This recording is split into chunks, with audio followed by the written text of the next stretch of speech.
it's the last part of day 6 on the Mustard Seed Extreme Makeover. We're still moving it, but the question is, did we get that occupancy permit? Oh, I'm running into the wall here. Did we get that occupancy permit from the city? I don't know, did we get the occupancy permit?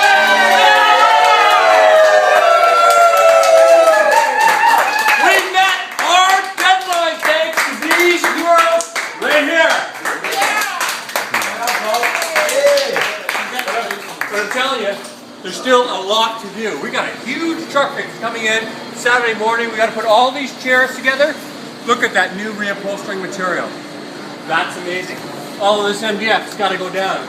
All of this stuff has to go back in. Plus about 40 times this. This is a radical. This is an extreme makeover.